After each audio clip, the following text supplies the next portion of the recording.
ጃልሰኝ ነጋሳ የክልሉ ፕሬዝዳንት የደህንነት አማካሪ ከመሆናቸው በፊት የተሃድሶ ስልጠና ወስደዋል ተባለ። በሰራዊቱ ስም ጉባኤ ያካሄደ ያለው አካል ከድርጊቱ እንዲታቀብ ሲሉ አቶ ጌታቸው ረዳ አሳስበዋል።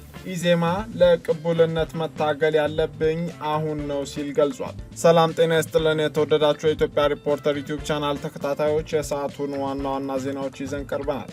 ከዜናዎቹ ጋር ኢሊያስ ክፍሌ ነኝ። ለወቅታዊና ፈጣን መረጃዎች የኢትዮጵያ ሪፖርተር ዩቲዩብ ቻናልን ላይክ፣ ሰብስክራይብ እና ሼር እንድታደርጉ እየጋበዝን ወደ ዝርዝር ዜናዎቹ እናልፋለን።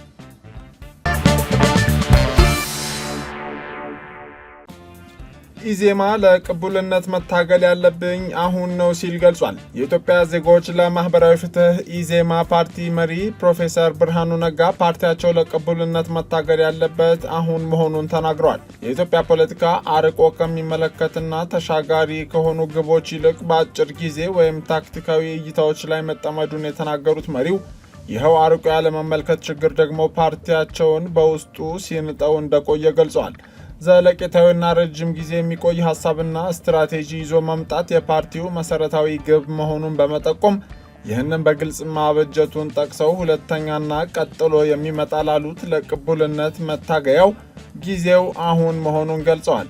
ላለፉት 50 ዓመታት የዘለቀው የኢትዮጵያ ፖለቲካ ዑደት የተሳሳተና የወደቀ መሆኑንም ተናግረዋል። ይህም አሁን ያለውን የኢትዮጵያ ፖለቲካም ሆነ ማህበረሰቡን በግራ መጋባት ውስጥ መጣሉን አመልክተው ኢዜማ ዘመን ተሻጋሪ ግብ ላይ አተኩሮ መታገል እንደሚኖርበት ጠቁመዋል። ፓርቲው በዚህ ስብሰባው በድርጅት አሰራር፣ በወቅታዊ ሀገራዊ ፖለቲካዊ ጉዳዮች፣ በቀጣይ እቅዶችና በአቅጣጫዎቹ ተወያይቶ የተለያዩ ውሳኔዎችን ማሳለፉን ባወጣው ሰፊ መግለጫ አስታውቋል። ፕሮፌሰር ብርሃኑ በገለጻቸው ፖለቲካ ማህበረሰብን እንዴት አድርገን ወደ ጥሩ ቦታ እንውሰደው የሚለውን መሰረታዊ ጉዳይ ማዕከል ያደረገ ነው። በየቀኑ የሚሆነው ነገር ከፖለቲካ ጋር አይገናኝም። በየጊዜው የሚፈጠረው ነገር እውነትና ውሸትነቱን በቅጡ የማይለይ ምኑንም የማናውቀው ነገር ነው።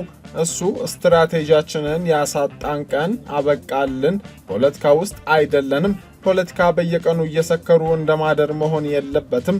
አዲስ ፖለቲካ እየመጣ ነው። ለዚያ እንዴት አዲስ የፖለቲካ አመራር እናፍራ ያልነውም ለዚሁ ነው በማለት ማብራሪያ ሰጥተዋል። የፖለቲካ ትንታኔና ፖለቲካን የምናስብበት መንገድ ከአጭር ጊዜ ይልቅ ረዥምና ተሻጋሪ መልከታዎች ላይ ማተኮር አለበት የሚል ሀሳብ ያቀረቡት የኢዜማ መሪ ማንኛውም የህብረተሰብ እንቅስቃሴ የጊዜ ገደብ ያለው ሞገድ መሆኑን አመልክተዋል። ለአብነትም የፋይናንስ ስርዓቱን እናረጋጋና የዋጋ ግሽበቱን እናረጋጋ የሚለው የእኛ አመራሮች ሙግት በስትራቴጂክ እሳቤ ረገድ አዋጪ ነው። ነገር ግን በአመዛኙ ህዝቡ የሚያስበው መቼ ዋጋ ቀንሶልኝ፣ መቼ ኑሮዬ ተረጋግቶልኝ የሚለውን የአጭር ጊዜ ፍላጎቱን በመሆኑ 10 ዓመት ጠብቄ ኑሮዬ ይሻሻልልኝ ብሎ የሚጠብቅ ብዙ ህብረተሰብ የለም። በመሆኑም የዋጋ ንረት ማረጋጊያ ያልነው እሳቤ የአጭር ጊዜ ወይም ታክቲካዊ ውጤት አይሰጠንም በማለትም ተናግሯል። ለአጭር ጊዜ ውጤት ማሳኪያ ተብለው የሚቀየሱ የፖለቲካ አቅጣጫዎች ከረጅም ጊዜ የፖለቲካ ግቦች ጋር ታርቀው መሄድ እንዳለባቸው የመከሩት ፕሮፌሰር ብርሃኑ በአንድ ወቅት የተፈጠረ የፖለቲካ ፍላጎት ሞገድ በጊዜ ዑደት ወደ ላይ ወጥቶ ተመልሶ እንደሚወርድና እንደሚከስምም ጠቁመዋል።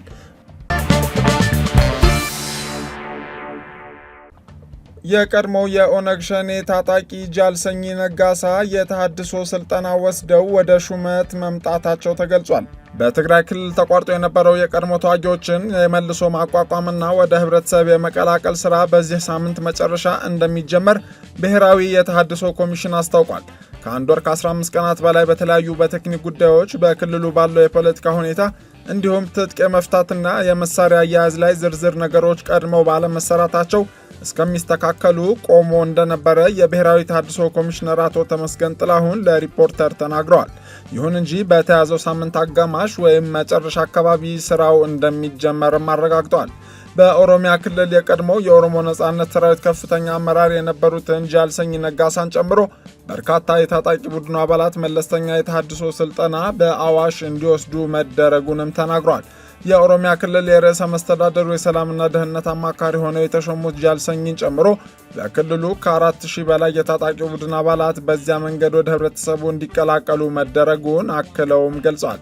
የትግራይ ክልል የመልሶ ማቋቋም ስራ ቆሞ በነበረበት ወቅት በአፋር፣ በአማራና በኦሮሚያ ክልሎች ተመሳሳይ ስራ ሲከናወን መቆየቱን የገለጹት ኮሚሽነር ተመስገን በአማራ ክልል የመንግስትን ጥሪ ለተቀበሉ የፋኖ የአገውና የቅማንት ታጣቂዎችን መልሶ የማቋቋምና የመቀላቀል ሥራ ይቀጥላል ብለዋል። ከመጋቢት እስከ ሰኔ 2017 ዓ.ም ባሉት ወራት የትግራይ ክልል 67000 የቀድሞ ታጣቂዎችን ጨምሮ በ5 ክልሎች ወደ 75000 ታጣቂዎችን ወደ ህብረተሰቡ ለመቀላቀል ይሰራልም ብለዋል። እስካሁን ድረስ 17000 ታጣቂዎችን በማቋቋም ወደ ህብረተሰቡ መቀላቀል እንደተቻለም ተናግሯል። በአማራ ክልል ካለው የጸጥታ ችግር አንጻር አስቻይ ሁኔታ አለ ብሎ ደፍሮ መናገር አይቻልም ያሉት ኮሚሽነሩ በዚሁ ክልል በርካታ ታጣቂዎች ለመንግስት ምላሽ እየሰጡ መሆኑን አስረድተዋል። በ8 ክልሎች ይካሄዳል ተብሎ በሚጠበቀው የመልሶ ማቋቋምና የተሃድሶ ስራ መንግስትን የተዋጉ ከ371971 የቀድሞ ተዋጊዎችንና ከውጊያ ጋር ቀጥታ ግንኙነት የነበራቸውን ግለሰቦች ብቻ እንደሚያካትት መገለጹ ይታወሳል። ለዚህም ከ760 ሚሊዮን በላይ ዶላር እንደሚያስፈልግ የኮሚሽኑ መረጃ ያመለክታል።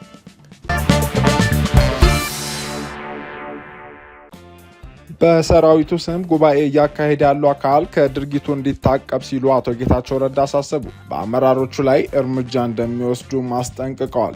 የትግራይ ክልል ጊዜያዊ አስተዳደር ፕሬዝዳንት አቶ ጌታቸው ረዳ በዛሬው ዕለት ይፋ በተደረገው ለክልሉ ጊዜያዊ አስተዳደር ምክትል ፕሬዝዳንትና የሰላምና ጸጥታ ካቢኔ ኃላፊ ሌተናል ጄኔራል ታደሰ ወረደ የካቲት 26 ቀን 2017 ዓ.ም በጻፉት ደብዳቤ በክልሉ ሰራዊት ስም ጉባኤ እያካሄዱ ያሉ አካላት ከድርጊታቸው ሊታቀቡ እንደሚገባ አሳስበዋል። ስልጣን ለማግኘት በህገወጥ መንገድ እየተንቀሳቀሰ ነው በማለት የወቀሰውን በነ ዶክተር ደብረጽዮን ገብረ ሚካኤል የሚመራው ህወሓት ድርጊቱን እንዲያቆም ማሳሰቢያ መሰጠቱን ያስታወሱት አቶ ጌታቸው የሰራዊት አመራሮችም ሆኑ ሌሎች አካላት ጥያቄዎችን የሚያቀርቡበትና የሚያስተናግዱበት ህጋዊ አግባብ እያለ በወረዳና ቀበሌዎች ሰራዊት በማሰማራት ስርዓት ለማፍረስ የሚደረግ አካሄድ አግባብነት እንደሌለው በደብዳቤው ጠቅሰዋል። የጸጥታ ኃይሉ ተገቢውን ትኩረት ባለማግኘቱ የውስጥ ችግሮች እየተስተዋሉበት እንደሆነም ጠቅሰው ስርዓት በማፍረስ እንቅስቃሴ ውስጥ ተሳታፊ መሆን ማባሪያ ወደሌለው ሁከትና ግጭት ከማስገባት አልፎ የጠላት መጫወቻ ያደርገናል ብለዋል። በክልሉ ሰሜን ምዕራብና ማዕከላዊ ዞን፣ ደቡብ ምስራቅ ዞንና መቀሌ ከተማ ላይ የተፈጸመውን ተገቢ ያልሆነ ተግባር በመጥቀስም ከየካቲት 27 ቀን 2017 ዓ.ም ጀምሮ በሰራዊቱ ከፍተኛ አመራሮች ጉባኤ ማካሄድ እንደሚጀመር ደርሰንበታል ብለዋል። ይህም አደገኛ አካሄድ በመሆኑ ባለበት መቆም እንዳለበትም ነው አቶ ጌታቸው ረዳ ያሳሰቡት።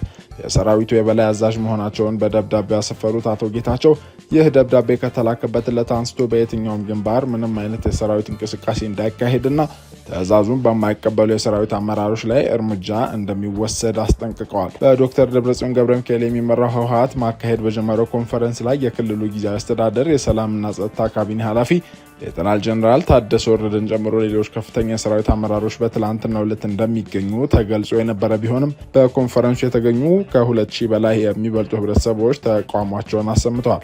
በወቅቱ ሰራዊቱን ወክለው የተገኙት ጄኔራል ዮሐንስ ወልደ ጊዮርጊስ እንደገለጹትም አመራሮቹ ያላጠናቀቁት ስራ በመኖሩ በጉባኤው መሳተፍ አልቻሉም።